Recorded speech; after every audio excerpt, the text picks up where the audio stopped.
Começa agora o Jornal da Cultura com William Correia. Olá, boa noite. Um dia de decisões importantes da Justiça sobre processos envolvendo acusados de corrupção. Até mesmo a prisão de Paulo Maluf foi decretada e o Jornal da Cultura tem muito mais. O Supremo tira as ações do chamado quadrilhão do PMDB das mãos do juiz Sérgio Moro e proíbe condução coercitiva de suspeitos. Ministros Gilmar Mendes e Luiz Roberto Barroso se desentendem mais uma vez durante o julgamento. Populismo criminal judicial é responsável por esse tipo de assanhamento e de erros graves que nós temos cometido. Temos o dever de enfrentar isso e de fazer um novo país, de ensinar as novas gerações de que vale a pena ser honesto, sem punitivismo, sem vingadores mascarados, mas também sem achar que ricos criminosos têm imunidade, porque não têm. Depois de 2 anos e meio na cadeia, Marcelo Odebrecht começa a cumprir prisão domiciliar em São Paulo. Ex-governador Sérgio Cabral é condenado pela 4ª vez e a mulher dele, Adriana Anselmo, volta para casa no Leblon. 4 projetos em andamento no Congresso propõem um fim do voto obrigatório. Cada pessoa tem que ter o discernimento, saber se ele quer votar ou não. Consumidor tenta acertar as contas para não encerrar o ano endividado. Você paga as contas e fica sem muita coisa, né? Senador Romário lança a candidatura à presidência, mas da CBF. E na bancada estão o cientista político Christian Lobauer e o conselheiro do Tribunal de Contas do Estado de São Paulo, Dimas Ramalho. Participe com perguntas e comentários através do Twitter na hashtag Jornal da Cultura. A Lava Jato foi motivo de uma nova discussão hoje entre os ministros Gilmar Mendes e Luiz Roberto Barroso do Supremo Tribunal Federal. Na mesma sessão, a Corte decidiu mandar para a primeira instância o caso dos políticos do PMDB sem foro privilegiado e que foram acusados de organização criminosa junto com o presidente Michel Temer. Mas os processos não ficarão com o juiz Sérgio Moro. Por unanimidade, os ministros do Supremo mantiveram decisão do relator Edson Fachin de fatiar a denúncia e enviar para a primeira instância a investigação envolvendo políticos do PMDB que não têm foro privilegiado. Os ex-presidentes da Câmara, Eduardo Cunha e Henrique Eduardo Alves, o ex-ministro Gedel Vieira Lima e o ex-assessor especial da presidência, Rodrigo Rocha Loures, foram acusados, junto com o presidente Michel Temer, de organização criminosa. Mas os ministros entenderam que o caso não tem relação com o esquema de corrupção na Petrobras. Por isso, o processo não será julgado pelo juiz Sérgio Moro, e sim pela Justiça Federal em Brasília. Durante o julgamento, os ministros Gilmar Mendes e Luiz Roberto Barroso voltaram a discutir. Os magistrados discordaram sobre o trabalho do Ministério Público e do Judiciário no combate à corrupção, principalmente no caso da Operação Lava Jato. Gilmar Mendes chegou a citar o ex-procurador-geral Rodrigo Janot. Nós aqui referendamos conscientemente contra a legem a delação de Joesley naquela época. Já se sabia que era chefe de quadrilha e recebeu a indenização. Mas vamos fazer assim porque o doutor Janot quer. O resultado, em seguida, veio. E nós estamos diante de um caso de grave erro, de grande responsabilidade. Portanto, o populismo criminal judicial é responsável por esse tipo de assanhamento e de erros graves que nós temos cometidos. E não vamos nos isentar. A história não vai nos poupar. E eu ouvi o áudio. Tem que manter isso aí, viu? Eu quero dizer que eu vi a fita. Eu vi a mala de dinheiro, eu vi a corridinha na televisão, sem mencionar as propinas para financiamentos públicos, tudo documentado. Portanto, são diferentes visões da vida e do país. Mas eu não acho que há uma investigação irresponsável. Eu acho que há um país que se perdeu pelo caminho, naturalizou as coisas erradas e nós temos o dever de enfrentar isso e de fazer um novo país, de ensinar as novas gerações de que vale a pena ser honesto, sem punitivismo, sem vingadores mascarados, mas também sem achar que ricos criminosos têm imunidade, porque não têm. Olha, Dimas Ramalho, gostei do Barroso. Mas sério, a gente tem que divulgar para essa nova geração de que vale a pena ser honesto, mas o exemplo tem que vir lá de cima. Pois é, mas vale a pena ser honesto. E essa discussão, nesse momento, como está se dando, primeiro que quem assiste assim, um pouco fora, desinformado, acha que está uma estabilidade, isso pode causar uma intranquilidade para as pessoas. Mas não, eu vi aqui a crítica em relação ao trabalho do Ministério Público e do Poder Judiciário nessas investigações. Eu acho que fizeram certo, trabalharam muito bem. Quando que na história do nosso país tantas pessoas foram presas com delações? Veja, isso não é pouca coisa. Agora, o que o ministro Barroso falou é uma verdade, quer dizer, houve um tempo que rico não ia para a cadeia. Houve um tempo que quem tinha bons advogados, tinha condições de fazer uma boa defesa, não era preso. Coisa que a história mudou no nosso país, com todas as garantias que todos podem ter. Então, essa discussão e as ações que ocorreram hoje no Supremo em relação a alguns investigados, pode levar uma falsa impressão de que, olha, está vendo, vai começar um acordão. Nós temos que denunciar isso sempre, William. Não ter acordão, investigação até o fim e punição. Coisa que, nesse momento, o ministro Barroso falou, eu acho que ele está certo. Christian Lobauer, essa é uma preocupação, né?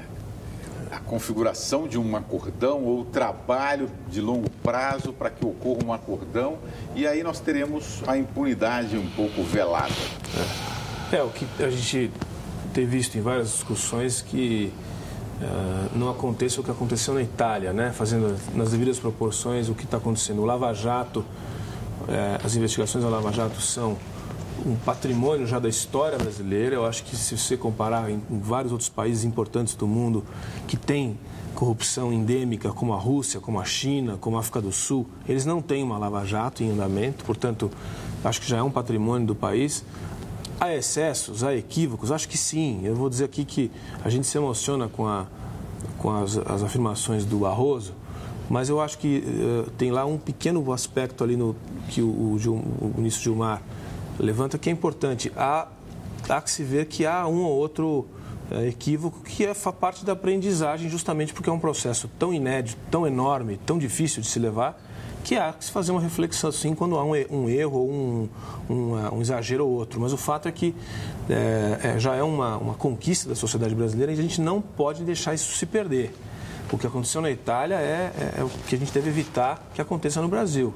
Depois de tanto trabalho, depois de tanto sacrifício que toda a sociedade está se impondo, a gente acaba ficando com um acordão aí, mais uma pizza, isso seria desmoralizante para o país.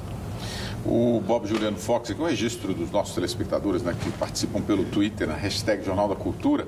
Bob Juliano Fox, Gilmar Mendes parece que virou um presidente paralelo no Brasil. Ele faz o que quer e ninguém toma medidas contra ele. O Márcio Ramos, ser honesto neste país é motivo de chacota graças à impunidade desenfreada. E o Demival Silva, aqui um tema importante, eu acho que você já falou sobre isso, mas é importante voltarmos nesse debate. Esse racha no judiciário comprova que estamos num momento grave. São muitas divergências perante muitas evidências. Na verdade, não há um racha, né? Essa discussão ela é normal num plenário de um tribunal, não é isso? É natural que ocorra isso, porque é um colegiado. Acontece que, nesse momento, todo mundo está prestando muita atenção nessas discussões. E é transmitido pela televisão. Exatamente. E hoje as pessoas, nós falamos aqui, repetimos sempre, sabem mais a composição do Supremo do que o time da seleção brasileira. O que também é uma coisa desarrazoada. Por quê? Porque o judiciário está muito forte em Brasília. Agora, essa discussão é natural, é normal, é um órgão colegiado, a decisão nunca é monocrática. Então, o Supremo tem que representar exatamente as diversas visões do mundo. E o ministro Gilmar e o ministro Barroso representam isso mesmo. Você disse bem, há excesso? Sim, pode ser que sim, mas isso está sendo corrigido pelo próprio judiciário. Mesmo que não seja o Supremo, em cada cidade tem um juiz, tem um promotor, tem um defensor, tem um advogado. Quer dizer, uma exceção não pode prejudicar o todo. Eu sempre digo aqui, repito, nós estamos vigilantes contra um pseudo-acordão. Olha, nem nós, nem vocês, nem o meu partido, nem o teu. Não interessa partido. Aí nós estamos vendo réus. A pessoa errou, que seja punido. Só assim a população vai entender que realmente não pode fazer coisa errada. Isso não pode. Nessa aprendizagem, William, eu acho que tem que ter o seguinte, a gente tem que ficar focado nas ideias.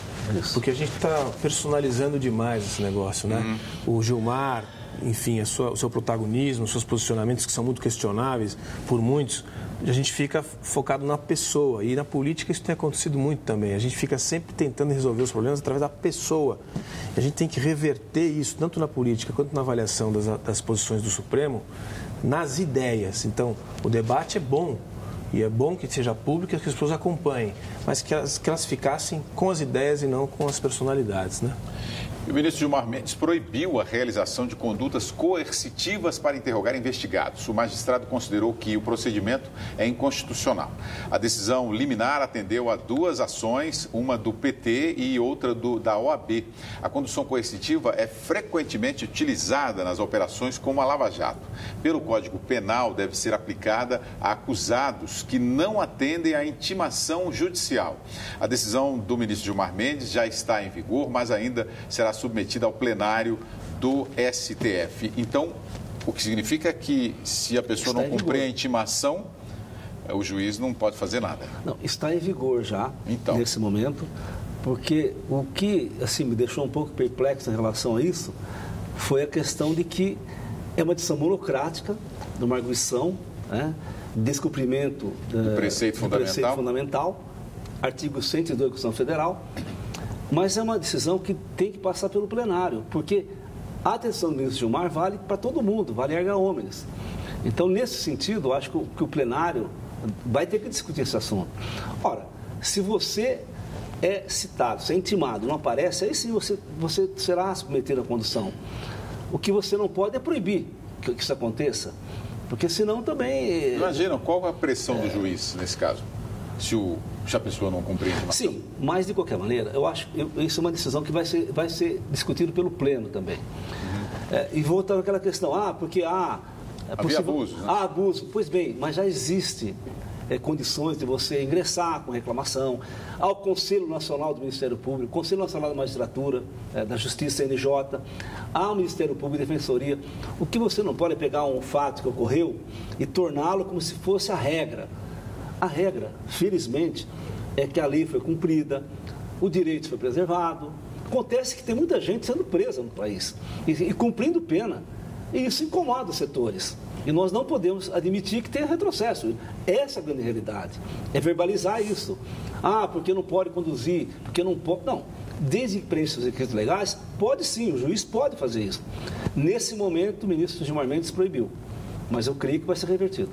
Lobão, houve abusos nesse caso de condução coercitiva, mas essa decisão não tira um pouco a força do judiciário?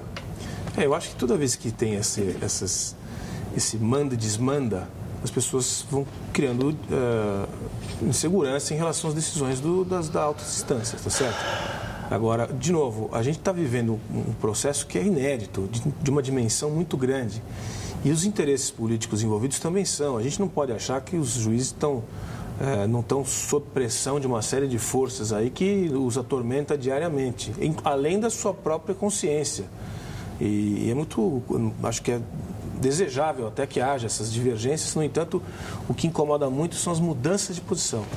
E tenho a impressão que, como o Dimas falou, eu acho que vai voltar para trás.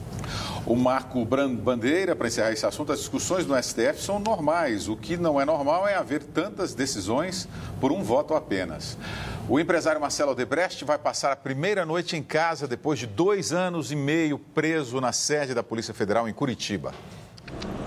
O empresário chegou ao condomínio de luxo no bairro do Morumbi, zona sul de São Paulo, por volta das 4 horas da tarde. Ele deixou a carceragem da Polícia Federal em Curitiba de manhã, seguiu para a sede da Justiça Federal, onde colocou a tornozeleira eletrônica e depois foi para o aeroporto, onde decolou em um jatinho particular com destino a Jundiaí, interior da capital paulista. Marcelo Odebrecht vai cumprir a pena de 2 anos e meio em prisão domiciliar numa mansão de 3 mil metros quadrados, onde moram a esposa e as 2 filhas. Durante este período, o empresário poderá receber a visita de familiares e de outras 15 pessoas previamente autorizadas pela Justiça. A saída da cadeia só foi possível depois que ele fechou um acordo de delação premiada. Inicialmente, Marcelo Odebrecht negou os crimes e criticava os delatores. Quando lá em casa minhas meninas tinham uma discussão e falavam, tinha uma briga, e um dizia, olha, quem fez isso? Certo? Eu diria o seguinte, eu talvez brigasse mais com quem dedurou do que aquele que fez o fato. O empreiteiro foi condenado por crimes de corrupção ativa, lavagem de dinheiro e associação criminosa. Além disso, foi obrigado a pagar uma multa de mais de 73 milhões de reais, valor quitado em junho deste ano. Pelo menos 80 executivos da Odebrecht acertaram acordos de delação premiada. Olha o exemplo aí, um dos homens mais poderosos do Brasil, ficou preso 2 anos e meio. Pois é, é isso que eu estava dizendo, a gente... considerar que, se a gente, há 5 anos atrás, alguém me dissesse que o Marcelo Odebrecht ia ficar preso 6 meses, eu ia dizer, você está maluco, não vai acontecer. E está aí, alguém pode dizer, mas é 2 anos e meio, agora ele já vai facilitar a vida, vai ficar, não importa. O que aconteceu com ele, como indivíduo, com a família, com a empresa, e o que a sociedade viu nesse período e está vendo ainda, já é uma coisa inédita na história da República, merece registro, merece a reflexão de todos, inclusive a dele próprio. Eu tenho certeza que essas afirmações que ele fez aí, que quem dedurou, que não dedurou, que ele educava as filhas, acho que ele deve ter feito uma reflexão sobre isso já, nesse período que ele ficou preso, e deve ter mudado um pouco de opinião, né? Tanto fez que ele mudou de opinião. Porque a primeira declaração dele qual que era? Não, quem dedura não merece respeito. A Odebrecht, quer dizer, a importância que tem esse grupo financeiro, como cresceu no mundo todo, publicou matéria paga nos jornais, dizendo que repudiava qualquer tipo de insinuação. Vocês se lembram disso?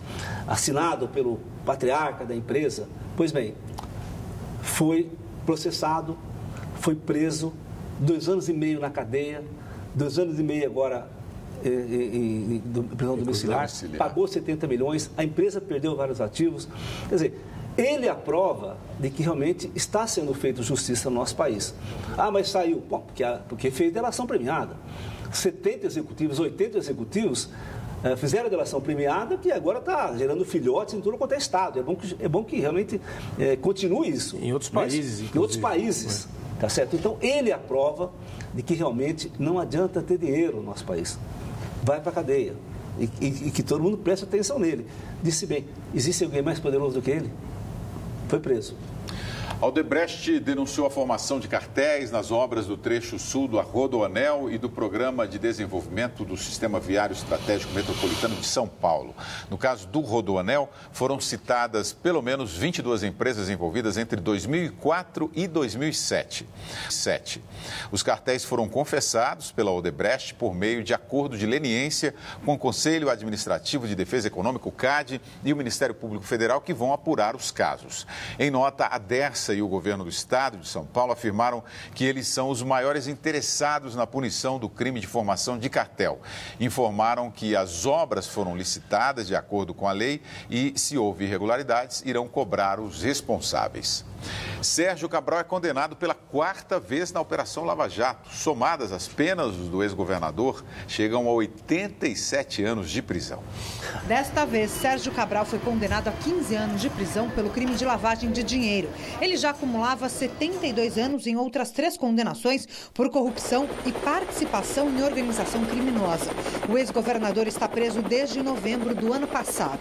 Na ação de hoje, a mulher dele, Adriana Anselmo, também foi condenada por lavagem de dinheiro a 8 anos de prisão em regime semiaberto. É a 2ª pena imposta à ex-primeira-dama, que pegou 18 anos por participação em organização criminosa. A condenação ocorre no mesmo dia em que Adriana Anselmo deixou a cadeia em Benfica e voltou ao apartamento onde mora no Leblon para cumprir prisão domiciliar. O ministro do STF, Gilmar Mendes, acatou um pedido de habeas corpus da defesa da mulher de Cabral. Ela entregou o passaporte, não vai ter acesso à internet e só pode receber visita de parentes e advogados.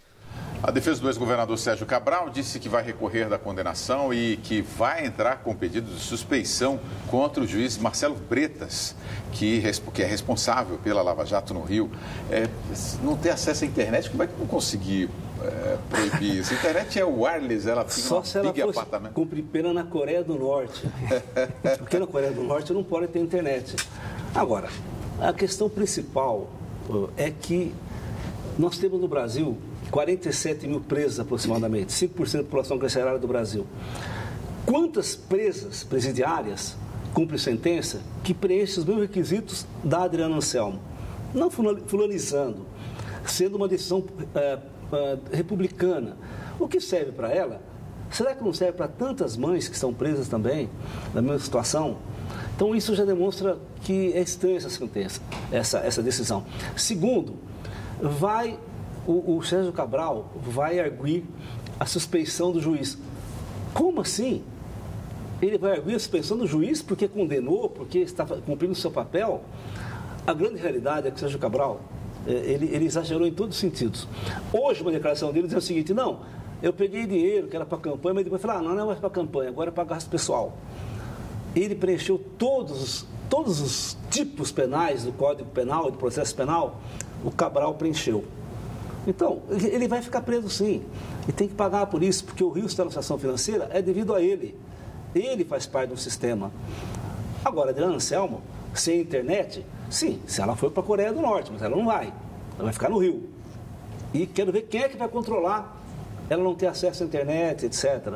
Então, eu penso que essa decisão fragiliza muito o respeito que as pessoas devem ter numa decisão judicial firme, forte. Quer dizer, por que ela e não as tantas milhares de presidiários que se encontram na mesma situação? Essa é a pergunta que eu deixo no ar. Ainda assim, né?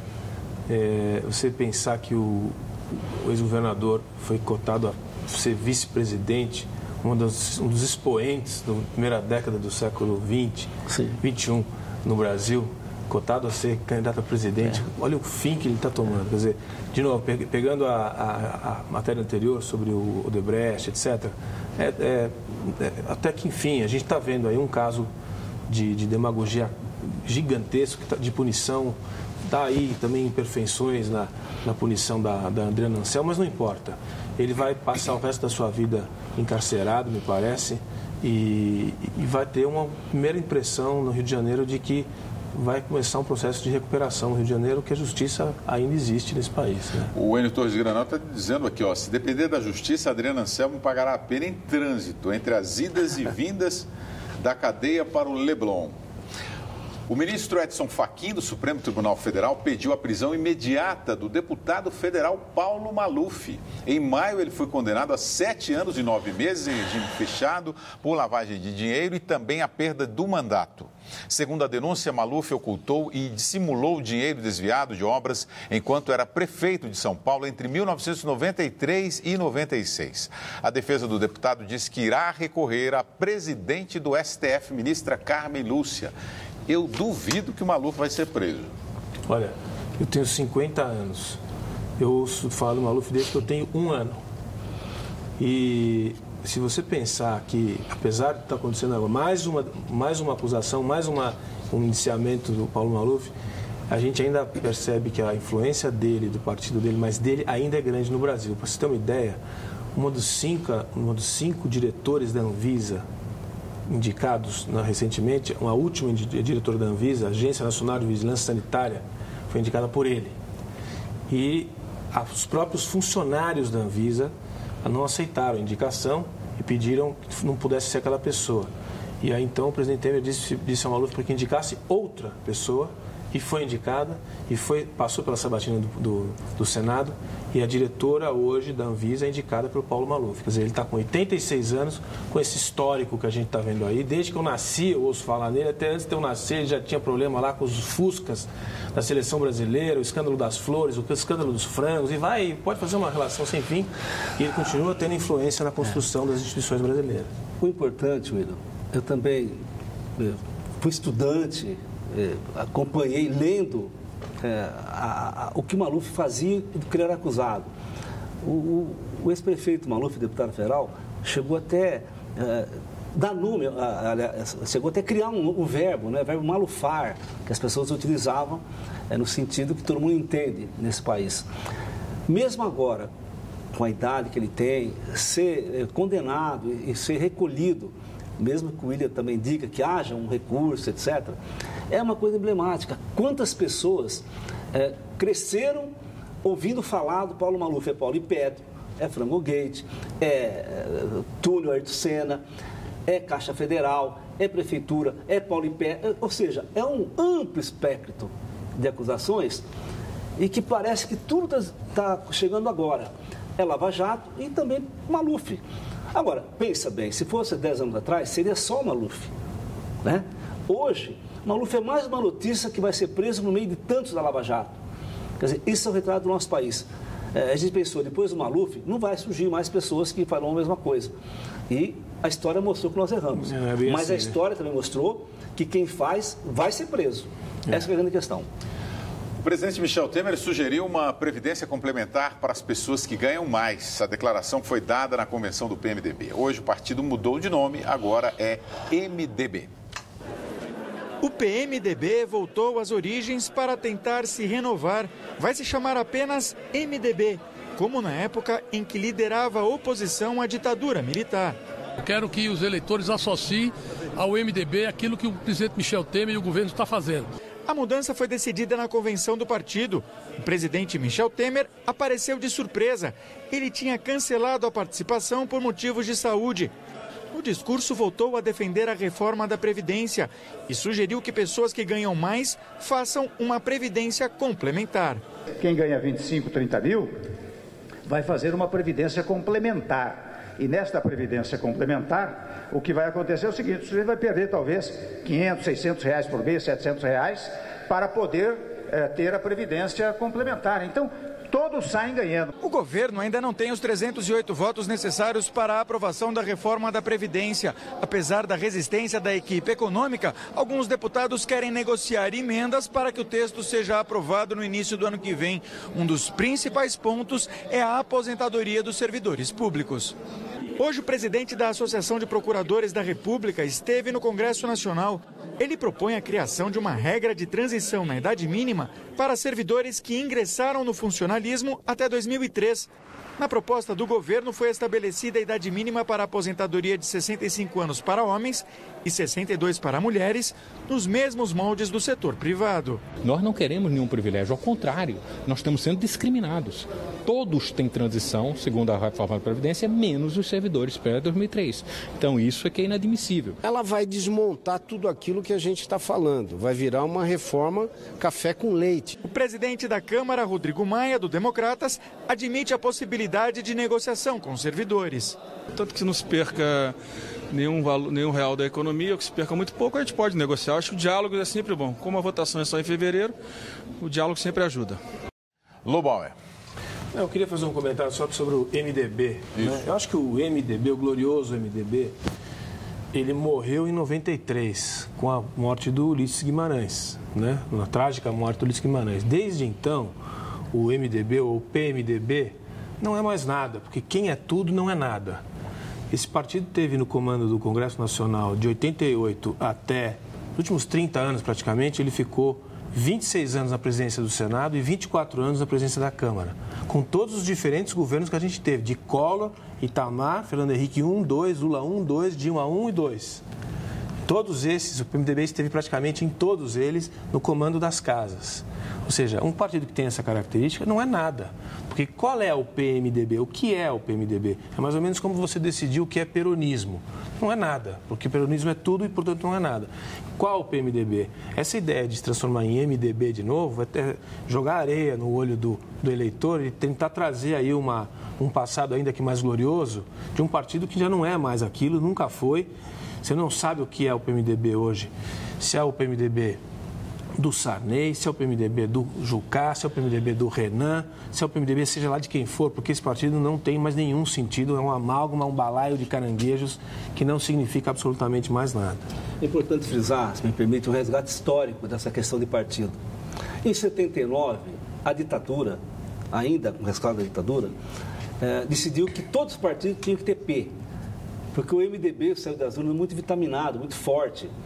A democracia estava começando, né, a se colocar no rumo. Então, o que fizeram os mágicos naquela época? Assim como teve a Lei Falcão, assim como teve a questão da sublegenda, eles criavam poções mágicas para evitar que a oposição ganhasse a eleição. Proibiram, não pode ter mais partido sem P. Então, o MDB, se quiser, vai ter que pôr P. O que fez o doutor Ulisses, aquela geração, enfim? Tá bom. Nós vamos colocar P, só que vai ser PMDB. Aí vai fazer o quê? Não tinha mais nada. Em 95, houve uma nova lei partidária. aí autorizava já você ter partidos que não tivessem partido, né? Ter Podemos, Solidariedade, Novo, e vai indo por aí afora, né? Então, nesse momento, o PMDB, que é um partido importante, é uma federação de partidos na realidade. O PMDB é um partido que cada estado compõe uma maioria, compõe uma bancada, tá certo? E tem um maior tempo de televisão, que nos moldes tradicionais da nossa política é fundamental, porque hoje faz campanha como? Pela televisão, pelo rádio. Então, não obstante, não seja mais aquele MDB, evidentemente, é outro PMDB hoje, é um partido fracionado em vários estados. Cada estado tem uma direção, cada estado tem uma ideologia. E se coesiona como? No Congresso, quer dizer, com as casas legislativas, no Senado e na Câmara. A opção que fez o PMDB esse tempo todo foi o quê? Construir maioria na Câmara, tá certo? Não disputando. O último mandato do PMDB, eles tiveram votações pífias, entendeu? Então, o PMDB, ao tirar o P, dar uma recalchutada e preparar para o ano que vem. Mas tem que ver o conteúdo. Qual PMDB vai ficar no MDB? Veja a seguir: deportação de brasileiros da Europa cresce 40% este ano. E proposta no Senado pede o fim do voto obrigatório. Voltamos em instantes.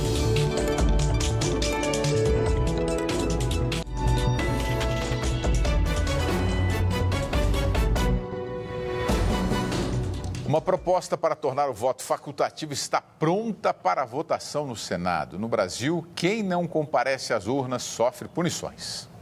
Votar é uma obrigação de todos os brasileiros alfabetizados, maiores de 18 anos e menores de 70, desde a Constituição de 1946. Importante para a gente escolher as pessoas que vai gerir o nosso país. É a cidadania, né? A gente tem que fazer a nossa parte. Mas o voto poderá não ser mais obrigatório. Ao menos 4 propostas para que o voto seja facultativo tramitam no Senado. Uma delas está pronta para ser votada. As consultas no site do Senado indicaram um amplo apoio à medida. O eleitor precisa votar de forma consciente, escolhendo seu candidato e participando do processo. O fato dele ser obrigado a votar não o transforma num eleitor consciente. Quem não comparece às urnas tem que justificar a ausência. Depois do prazo, paga uma multa de R$ 3,51. Quem não justifica a ausência não pode tirar passaporte ou carteira de identidade, fazer matrícula em escolas públicas ou empréstimo em bancos públicos. Não pode fazer concurso nem assumir um cargo público. Além do Brasil, outros 21 países obrigam o cidadão a votar. O voto obrigatório é um instrumento didático de democracia. Ele conscientiza o cidadão de que a sua participação na escolha dos seus representantes é mais do que um direito, mas um dever cívico. No programa Giro com William Correa, o jurista Modesto Carvalhosa, que tenta viabilizar a candidatura à presidência da República de forma independente, sem partido, destacou a importância do voto obrigatório. Eu acho que o voto obrigatório tem uma grande função no Brasil de realmente arregimentar a população para a política que hoje nós temos. Todas as classes sociais hoje interessadas em política.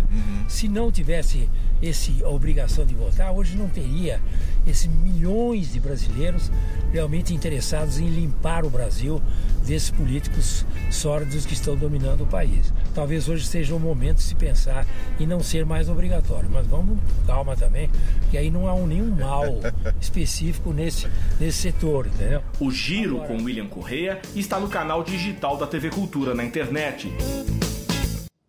Então, eu sei que as opiniões aqui são distintas, né? Você é favorável ao voto facultativo, já o Dimas Ramalho é ao voto obrigatório. Vamos lá, a sua ponderação. Eu acho que esse fator didático, como foi exposto aqui por diferentes comentadores, comentaristas, é exatamente o contrário. Quer dizer, primeiro que o Brasil já passou por 7 eleições gerais. Então, se houve uma aprendizagem, ela já deveria ter acontecido. Eu acho que já aconteceu. Então, o princípio, acho que mais importante e didático é a da liberdade com responsabilidade. O fato de você não participar voluntariamente te faz perceber rapidamente qual é o resultado da sua ação de não participar. Se um governo foi eleito e não te apetece e você não votou, você vai falar, eu deveria ter ido. Então, a próxima vez eu vou, porque olha o que aconteceu. A minha displicência, a minha minha não vontade gerou esse resultado. Eu acho que isso sim é didático. O fato de você ser obrigado a ir e por alguma razão não querer é uma coisa que já passou da fase. Eu acho que teve um processo de aprendizagem em função da passagem do autoritarismo para a democracia, mas a gente já está aí com 30 anos de Constituição de 88, já participou de dezenas de eleições, já está mais do que na hora do cidadão poder dizer, olha, eu só vou participar se eu tiver vontade. Bom, primeiro eu acho que isso não vai passar na Câmara, não vai passar. Isso chama aquele projeto que desde que eu comecei a discutir política, participar da política, entra esse projeto na pauta. Então, minha opinião, pessoal, não vai passar isso daí. Primeiro que tem 4 projetos iguais. Segundo, para que discutir isso hoje? Com tanta coisa acontecendo, 30 partidos existindo, mais tantos na fila para existir, tá certo? Vai discutir se o voto é obrigatório ou não? Bom, eu concordo com o professor Carvalhosa, que ele diz o seguinte, vai chegar um dia em que nós vamos discutir, não vai ser obrigatório mais, nós vamos liberar para as pessoas poderem votar se quiserem votar. Na realidade, o voto, a pessoa pode comparecer à sessão e votar de maneira que ela quiser, não votar em branco, votar nulo, votar no candidato que quiser. Hoje, se você falar, está liberado o voto, no grau de irritabilidade, de desconfiança, de desconforto que a população está com o nosso país, vai ter uma abstenção muito grande, mais do que nas outras eleições. Então, nesse momento, eu proponho um chamamento, tudo que puder fazer, para as pessoas votarem nesse sentido, para renovar, para participar, para discutir, eu acho importante. Então, a questão da obrigatoriedade é mostrar o seguinte, cidadão, mais do que um direito, é um dever cívico votar, porque depois não reclama do imposto alto, do IPTU, não reclama da falta de verba, da creche, da saúde, da educação, essas coisas. Agora, é um assunto em aberto. Eu não sei porque voltou essa discussão no Congresso Nacional. Eu não sei. Que importância tem para o nosso país isso hoje? Eu vou dizer aqui, 0. Quer dizer, isso é um pano de fundo para outra discussão. Tantas coisas acontecendo, daqui a 8 meses eleições presidenciais. Quer dizer, então discutir isso, essa é a não discussão. Ou seja, não vai acontecer nada disso no Brasil. Mas não é uma... Vamos lá, vou botar uma pimentinha nessa história aqui. Não é uma atitude autoritária? Porque o que tem de democrático num voto obrigatório? Democrático que ele pode ir e votar ou não votar.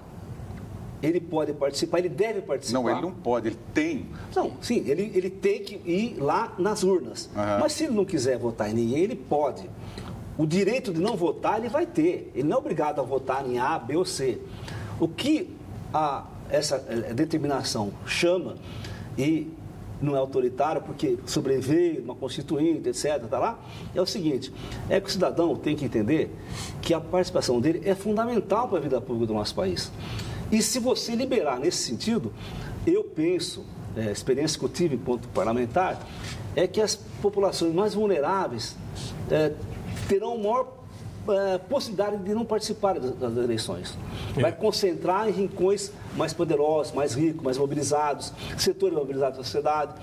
Então, vai chegar um momento que eu vou dizer, não, agora não precisa mais.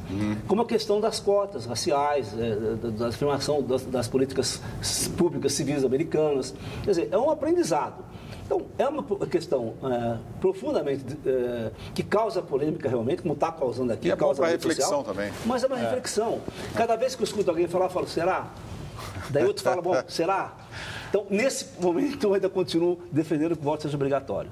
Não, eu acho que justamente a gente já passou pelo período de aprendizagem e eu acho que agora o que acontece é que as pessoas deveriam até ter a oportunidade, no ano que vem, que é um ano vital para o futuro do país, de não ir.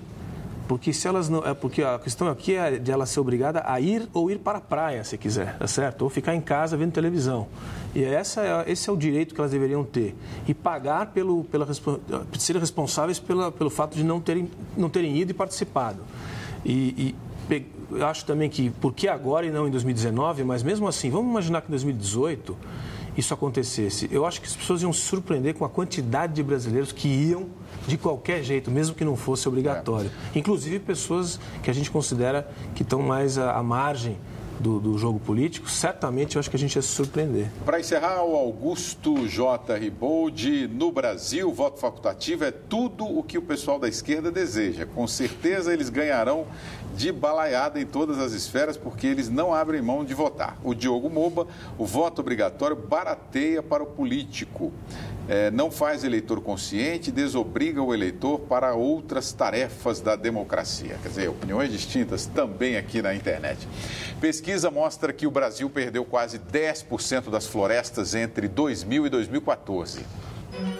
De acordo com o IBGE, 13% do território nacional sofreu algum tipo de mudança na cobertura e uso da terra, o que equivale a pouco mais de 1.100.000 quilômetros quadrados, área semelhante à da Bolívia. Enquanto áreas agrícolas apresentaram uma expansão de 37% entre 2000 e 2014, as pastagens naturais perderam 18% da área inicial no período. A Câmara de São Paulo aprovou o projeto de lei que permite o parcelamento de multas atrasadas emitidas pelo município. O pagamento em até 12 vezes valerá somente para valores acima de R$ 50 para pessoas físicas e R$ 300 para pessoas jurídicas. Em São Paulo, auditores fiscais do trabalho flagraram situações análogas à escravidão em 3 oficinas que produzem roupas para as marcas Animale e A-Brand. Os imigrantes bolivianos trabalhavam mais de 12 horas por dia no mesmo local onde dormiam.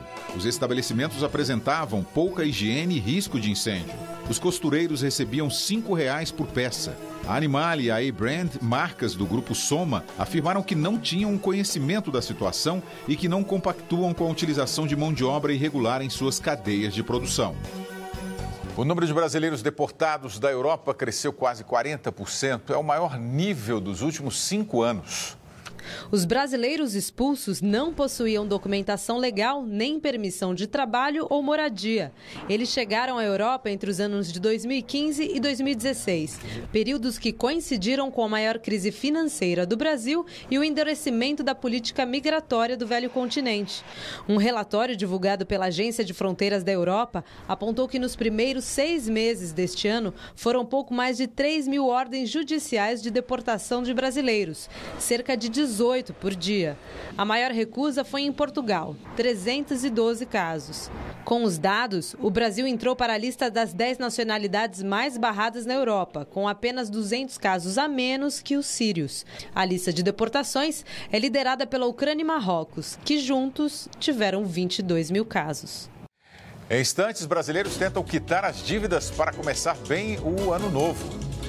O governo argentino aprova a reforma da Previdência que vai afetar 17 milhões de aposentados. São os nossos próximos assuntos.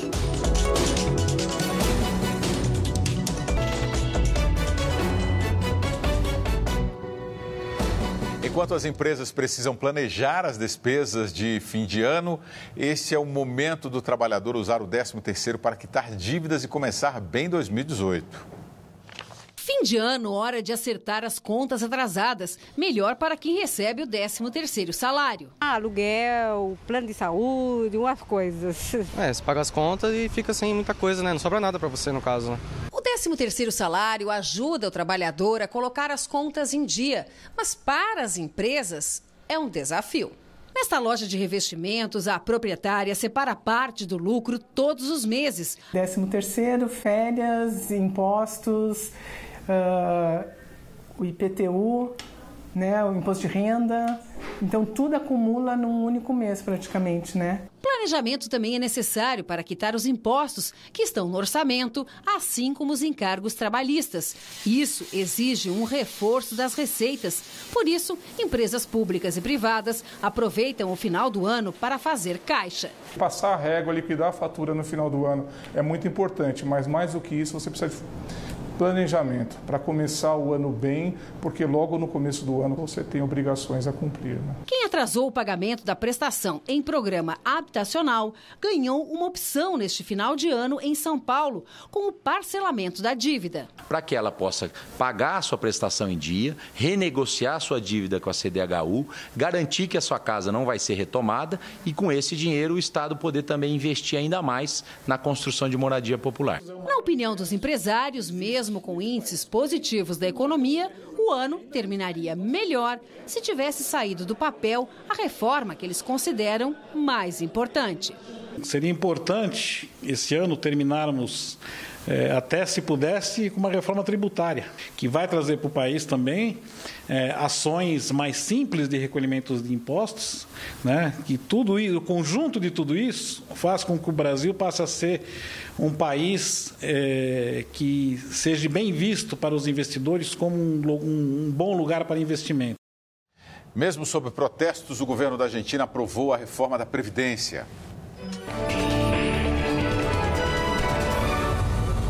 Foram 17 horas de debate e votação. Hoje de manhã, o Congresso aprovou a reforma da Previdência que muda a fórmula de pagamento e reduz os valores dos benefícios. 17 milhões de aposentados, pensionistas e beneficiários de programas família serão afetados pela medida. Do lado de fora do prédio, centenas de argentinos protestaram. Mais de 160 pessoas ficaram feridas.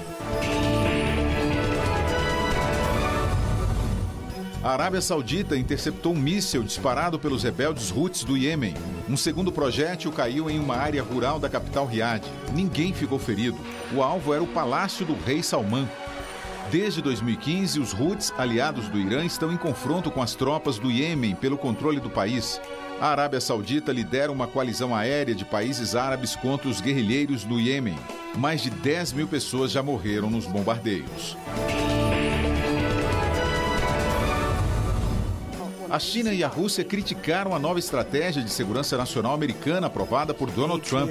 No documento, as duas nações são tratadas como rivais e possíveis ameaças aos Estados Unidos. O governo chinês disse que a nova política tem mentalidade de Guerra Fria. E o Kremlin afirmou que o documento tem caráter imperialista.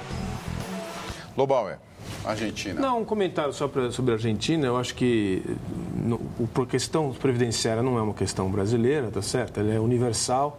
É importante ver um vizinho tratando do tema.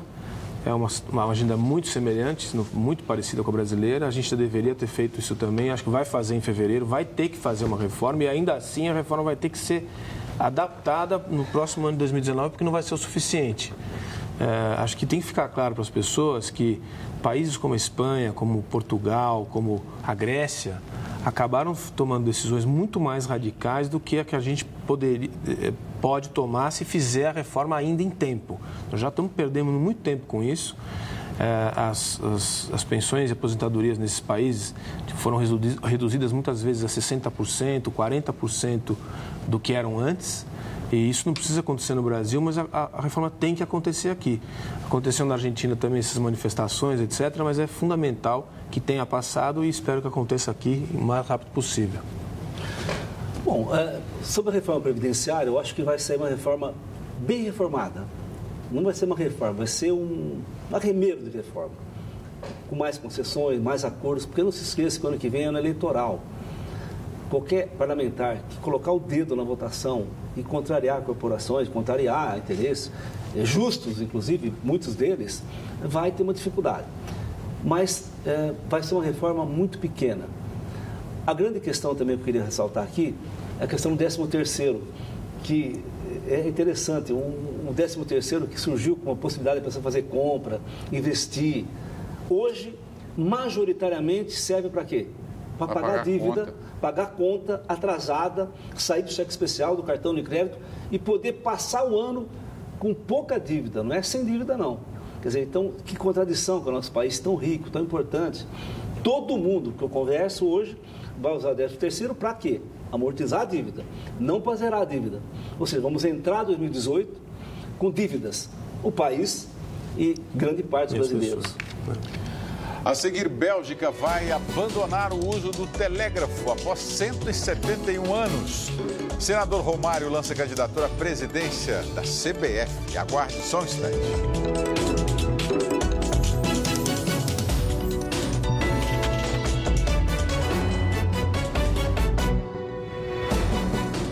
Após o afastamento de Marco Polo Del Nero, o senador Romário do Podemos lançou sua candidatura à presidência da Confederação Brasileira de Futebol, a CBF.